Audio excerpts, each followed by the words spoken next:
Puis on va parler d'un sujet, Chol HaMoed, puisqu'on est dans Chol HaMoed. Et de toute façon tout à fait curieuse, quand j'ai remarqué dans les textes, il y a très très peu de textes qui abordent le sujet de Chol HaMoed. Mais ce qu'on a pu trouver, c'est déjà extraordinaire, il y a des secrets très très profonds dans Chol HaMoed. Et nos sages nous disent la chose suivante, ils nous disent qu'en vérité il y a 3 temps. Il y a le temps du Shabbat, qui en vérité n'est pas un temps, c'est le reflet de l'éternité qui échappe à toute emprise du temps. C'est l'éternité. Vous savez que l'éternité, c'est pas un temps qui dure tout le temps. C'est un temps qui n'est un espace temporel qui n'est pas dans la temporalité. C'est quelque chose qui est au-delà du temps, qui n'obéit pas aux lois du temps. C'est l'éternité absolue. Et le vécu de Shabbat renvoie à cette éternité. Il y a le temps messianique, qui est vécu par les Yom Tov. Yom Tov, c'est le reflet du temps messianique, comme ça le Maharal dit. Ça, c'est le sens de l'histoire. C'est vers où se dirige l'histoire. C'est l'anticipation de la totalité de l'histoire. Vous savez qu'il y a un texte extraordinaire qui dit que, justement, le Messie n'obéit pas au temps de l'histoire. Il déchire le tissu de l'histoire. Il apparaît comme le sens radical de toute l'histoire. Et il y a un 3e temps, c'est le temps dont on va parler, qui est le temps profane, le temps chol, le temps de l'histoire, le temps de la vie, le temps quotidien. Or, Chol HaMoed, c'est ça qui est assez extraordinaire dans Chol HaMoed. Moed, ça veut dire le but. Moed, ça veut dire vers où va-t-on? Vers où le monde va, vers où ma vie va, vers où je tends. Quel est le but de l'être?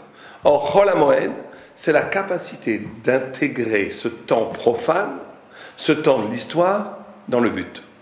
C'est la capacité d'intégrer le chol, c'est-à-dire le profane, le temps quotidien, la vie vécue ici dans son éphémérité, l'éphémère, la vie du Olam Hazé, de ce monde-ci, et de l'inscrire dans le but saint, kadosh, parce que le but est toujours kadosh. Vous savez qu'il y a un texte, un midrash assez fabuleux, qui dit qu'à la fin des temps, il n'y aura pas en geinom le'atid lavo. Il n'y a pas d'enfer au futur. Alors qu'est-ce que nous dit le texte? Simplement le soleil qui représente toujours la nature, le cycle naturel. Dieu va sortir le soleil de son étui, nous dit le texte. Et les sages, les tzadikim, les justes vont être guéris par ce soleil. Et les rachats, les méchants, vont être brûlés par ce soleil. C'est-à-dire qu'ici, c'est au cœur même du profane, au cœur même du soleil, au cœur même de la lumière naturelle, que va se jouer la différence entre le tzadik et le rachat, le juste et le méchant. Et c'est quand la vérité de l'être va se révéler que ça va être pour le tzaddik quelque chose de merveilleux, un enchantement, une fête. Et cette même lumière de l'être, cette même lumière du naturel, le même sens de la vie, va être une brûlure insupportable pour le méchant, pour le rachat. C'est la vérité elle-même des choses. Il ne va pas avoir besoin d'avoir une intervention extérieure à l'économie interne de l'être. Et donc le Chol HaMoed, c'est ça le sens du Chol HaMoed, c'est cette capacité d'intégrer le naturel, le profane, le temporel, le rythme de la vie, le rythme de l'histoire, de lui donner, de l'intégrer dans le sens de l'histoire, dans le sens plutôt de la méta-histoire, dans le sens du but de la création. L'intégrer, le relier au Messie. C'est pour ça que la Gemara nous dit quelque chose de tout à fait surprenant, qui est repris par le Mishnah Berurah dans le Shulchan Aruch, qui dit que celui qui met vasé le Chol HaMoed, Keilu Oved Avodah Zarah. Celui qui ne respecte pas, respecter Chol HaMoed, c'est s'habiller de façon chalit, festive, comme Shabbat, comme Yom Tov, manger des repas de joie, ne pas travailler, etc. Dans Chol HaMoed, on doit vivre la fête, et celui qui ne vit pas cette fête, qui ne respecte pas la fête du Chol HaMoed, qui se comporte pendant le Chol HaMoed. Chol HaMoed, pour les gens qui ne savent pas, il faudrait peut-être le dire, c'est l'espace qui est entre 2 Yom Tov.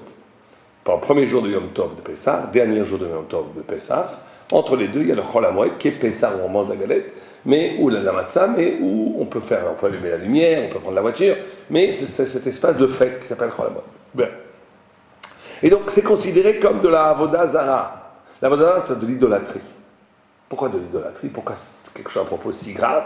Parce que l'idolâtrie est toujours construite autour... Il y a 2 formes d'idolâtrie. C'est que toute l'idolâtrie tourne autour d'un problème qui est Dieu absolu, le monde créé. Quel rapport entre le créateur et la création? Certains disent la création est une partie du créateur.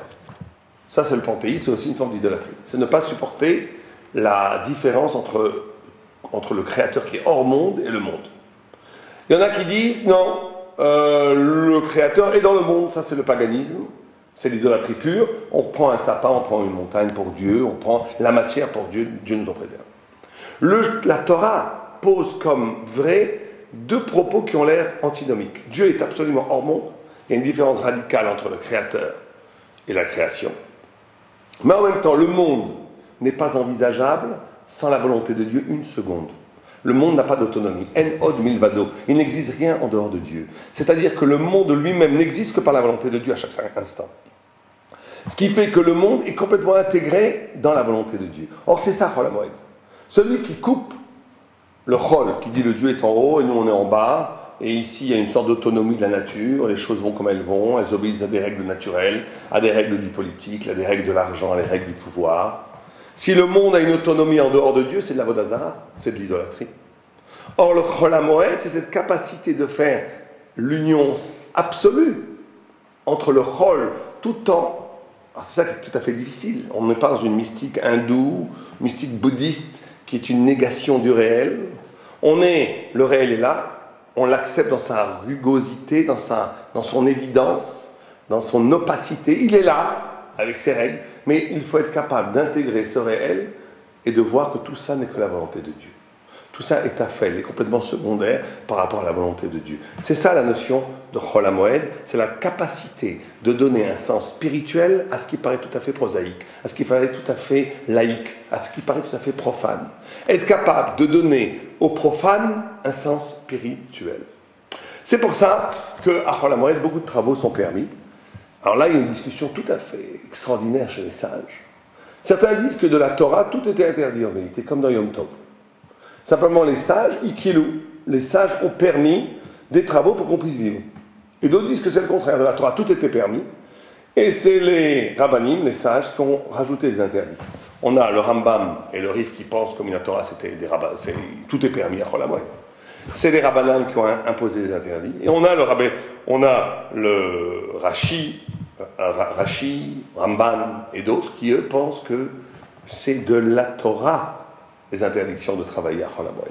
Et ce qui a été permis, on va voir qu'il y a 5 permissions. On a le droit de travailler à Chol HaMoed pour ne pas perdre l'argent. On a le droit de travailler à Chol HaMoed pour manger, Ochel Nefesh. On a le droit de travailler à Chol HaMoed pour le rabbin, si c'est pour faire du bien au peuple. Et on a le droit de travailler à Chol HaMoed pour un ouvrier qui n'a pas de quoi manger.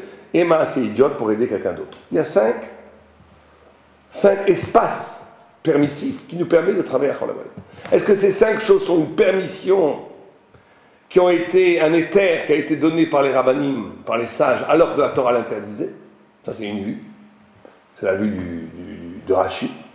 Ou est-ce que non? Est-ce que la Torah, en vérité, avait tout permis, mais simplement les rabbanim, pour qu'on puisse sentir la fête de Chol HaMoed, pour qu'on ne passe pas sa vie dans les champs et à travailler, qu'on puisse s'arrêter un peu de travailler, pour qu'on puisse étudier, chanter, être ensemble à Chol HaMoed, se rapprocher de Dieu. On fait quelques interdits, pas comme Yom Tov ou pas comme Shabbat, mais on fait quelques interdits pour spiritualiser l'instant. C'est une discussion. Cette discussion est tout à fait étonnante. On ne voit jamais dans la Torah interdit quelque chose et les sages le permettent. On n'a jamais vu ça. La Torah nous annonce, c'est comme si on vous disait Shabbat, la Torah interdit de cuire, les sages vous disent vous pouvez cuire du pain pour Shabbat. On n'a jamais vu ça, c'est tout à fait extraordinaire. Parce qu'ici, justement, ce qui est en jeu, c'est ce dont on a parlé.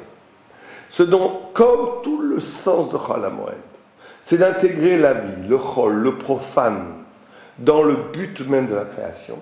C'est-à-dire que Dieu a laissé à l'homme une autonomie. Dieu donne à l'homme, c'est l'homme qui est la courroie de transmission entre le fini et l'infini. C'est l'homme qui va permettre, par sa liberté, de donner un sens, d'introduire la lumière là où il n'y avait a priori aucune divinité, aucun projet divin. C'est l'homme qui va être capable de mettre la lumière là où les ténèbres sont les plus forts. Or pour ça, on a une discussion. Certains disent qu'il y a comme un retrait de Dieu. Dieu avait, normalement, pour arriver à la perfection de Chol HaMoed, tout devrait être interdit, comme dans Yom Tov, comme dans Shabbat. Mais les sages ont dit non, il va falloir être pour rendre à Dieu. Il va falloir être pour, après, être capable de rendre à Dieu. Certains disent le contraire. Non, Dieu t'a tout donné. Pour que tu puisses faire ce travail, de donner un sens au profane, Dieu t'a restitué une liberté absolue. Aucune mitzvah, aucune restriction. Simplement, nous-mêmes, nous sommes les sages, Am Israël, a été capables de se dessaisir de cette liberté pour se rapprocher de Dieu. Mais comme ça ou comme ça, l'idée est la même. L'idée est que ce qui est fondamental dans Chol HaMoed, c'est que Dieu a donné à l'homme la liberté de donner un sens spirituel à ce qui paraît complètement en dehors des mitzvot, de la halacha, du monde, des choses du ciel. C'est comment rendre à la terre sa pertinence dans l'économie générale du but. C'est ça, Chol HaMoed. Alors on va analyser, pour terminer, les 5 choses qui sont permises à Chol HaMoed de transgresser, ou plutôt de travailler. La première chose, on a dit, c'est Dvar HaOved. Tout ce qui est, on va perdre. Si par exemple, en ne travaillant pas, on n'a pas le droit de travailler à Chol HaMoed si c'est pour gagner de l'argent. Mais on a le droit de travailler à Chol HaMoed. Si je ne travaille pas, je vais perdre. Par exemple, quelqu'un a des actions à la bourse. S'il ne passe pas les coups de fil pour les vendre, il sait qu'il va perdre $1 million. Donc là, il a le droit de passer ses coups de fil à la banque pour vendre les actions, en sachant pertinemment qu'il va perdre de l'argent s'il ne le fait pas. Alors là, l'idée spirituelle qui est sous-jacente, c'est que justement, comme on a dit que Chol HaMoed, c'est la capacité de restituer au monde profane, au monde naturel, à la matière presque, le sens ultime de l'être, le sens du but, rien ne peut être perdu. Il faut tout, on n'a pas le droit de perdre. Il faut que le profane ne peut pas être perdu. Puisque Shabbat, on doit être capable de perdre. Parce que Shabbat, on fait un saut ontologique, on passe du monde fini, du monde temporel, du monde éphémère au monde éternel. Donc ça, ce saut-là, très souvent, implique des pertes. On doit perdre du Olam Hazé pour avoir Olam Haba. On doit perdre de ce monde-ci pour avoir le monde futur. C'est pareil pour Yom Tov, une partie au Chel Nefesh, on a le droit, mais il y a des choses qu'on doit perdre parce qu'on doit s'associer au sens messianique qui est un dépassement de l'instant du monde profane. Alors que Chol HaMoed, c'est donner le sens spirituel à l'instant, donc rien ne peut être perdu. Il faut tout récupérer, il faut le prendre. Et donc si c'est perdu, on a le droit de travailler pour ne pas le perdre. Deuxième chose, on a dit Ochel Nefesh. Ochel Nefesh, c'est qu'on a le droit de travailler pour se nourrir. Tous les travaux de cuisson, d'acheter, à manger, tout est permis à Chol HaMoed parce qu'il s'agit de s'entretenir de sa vie physique. Et là, la notion d'Ochel Nefesh, elle est extraordinaire dans cette problématique de donner un sens au profane. C'est la notion même d'autosuffisance. Là où l'homme va être jugé, c'est sur cette épreuve, l'homme a l'impression qu'il se produit lui-même sa propre substance, sa propre énergie. Il travaille, il produit des biens qu'il consomme, qui lui permettent de vivre, il fait de l'argent, ça lui permet d'acheter des choses, etc., etc. Il plante la terre, il plante des graines, les graines produisent des fruits, il les consomme, etc. On a l'impression que nous vivons du fruit de notre travail. Or, donner du sens au profane, c'est de comprendre que tout ça n'est qu'un masque, qu'en vérité tout vient de Dieu, c'est ce que dit Rassim Radissol. Il dit toute la notion de prière, toute la notion d'Avodat Hashem, c'est de sortir du cercle infernal qui s'appelle Siba Mesubab, cause-conséquence. On a l'impression que les choses ont une cause et une conséquence directe. Or la cause n'est qu'un masque. La cause n'est qu'une clé qui ouvre une porte, mais la chose était déjà là, elle t'est donnée. Donc toute la notion, voilà une chose tout à fait concrète. Comment donner un sens spirituel, comment donner une direction fine vers le but de la création à partir d'une existence, d'un moment existentiel qui est purement profane, c'est par exemple quand je réussis quelque chose, quand je produis des biens, quand je produis de l'argent, quand je produis de la matière consommable, comment je vais voir cette chose-là? Est-ce que je vais le voir comme un don? Cette chose tout à fait profane, tout à fait naturelle. Comment je vais le voir? Comme un don ou comme le produit de ma force? Voilà, alors là on nous dit, vous avez le droit à Chol HaMoed de travailler s'il s'agit de vous nourrir, parce que c'est justement ça qui vous est demandé, au cœur même de ce travail pour vous nourrir, de célébrer cette force qui vous a permis de produire quelque chose comme un don de Dieu, de vous dessaisir de la puissance pour dire ça vient de Dieu. La troisième chose, c'est les Tzorkei Rabim. On a le droit de travailler pour Am Israël, pour le Klal. Alors là, tout le monde comprend qu'on ne peut pas donner un sens à la vie si on passe sa vie à ne penser qu'à soi.